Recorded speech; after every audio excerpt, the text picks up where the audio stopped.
Makikita nyo dito po kinang inang lakas nito. The guy is called Boy Ungas. Kamusta mga idol? Here we go again, Mark Anthony TV. Please like and subscribe. Boss MG at Brosco Bros Brother, manghang-mangha sa ating pambato na si Boy Ungas. Pero bago tayo magsimula ay shoutout muna tayo sa mga walang sawang manonood ng Mark Anthony TV. Shoutout kay Sikap Vlog, Boy Kusot Vlog, Marvin Basa at Estrada Joseph Vlog. Maraming salamat mga idol. Mabuhay kayo. Sa kabila ng pagod at sakripisyo ng ating idolo, pagiging maangas at bad boy kumasta, malabas sa gulirong fighter, at nagsimula sa panghahamon sa kung sino-sinong vlogger, minsan nilalait at pinagtatawanan, kinukutya at inaaway ng kung sino-sinong manonood na hindi sumasangayon sa estratehiya ng ating idolo. Simula sa paggapang hanggang sa pagtayo, ay nasubaybayan natin kung paano si Boy Ungas maging siya sa kanyang mga video. Iba't ibang ka-sparring, pasagan ng muka, palakasan ng sikmura, at kung ano-anong talento ay pinasok na ng ating idolo para mapansin lang ng mga tao. Kaya sino ang mag-aakalang ang minsay binababa ng mga tao ay unti-unti na ngayong tumataas at hinahangaan ng mga tao. Isa na dito ang mga milyonaryo, kagaya ni Makagago. Talagang kaibilis ang gantimpala ng mga taong nangangarap at nagsusumikap. Ngayong December 28 mga idol ay isa si Boy Ungas na sasabak sa The Battle of YouTuber at siya ang pinaka-main event ng boxing match. Bakit kamo? Si Boy Ungas lang naman ang may kakaibang lakas at lupit sa pakikipagbasagan ng muka. Sa sobrang lakas ng hype nito ay siguradong kaaabangan ng mga manonood sa buong bansa. Oo mga idol, tiyak kong ang buong bansa ang manunood at susuporta sa ating idol na si Boy Ungas. Sa sobrang galing niya mga idol ay napahanga niya ang milyonaryong gago na si Boss MG. At ang milyonaryong grupo, walang iba, ang Brosco Brothers. Panoorin natin ang video na ito. Sino naman ang lalaban sa parting Bisaya, tangina?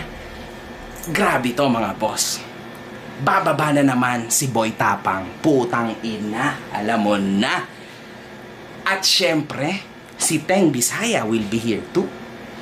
Pangatlo, si Marlon Vlogs mga boss. Si Marlon Vlogs ang kapatid ni Boy Tapang, tangina, wasakan ng mukha to mga boss. Parang kakawawain yung mga taga Luzon. Pero meron dito na rising superstar, mga boss.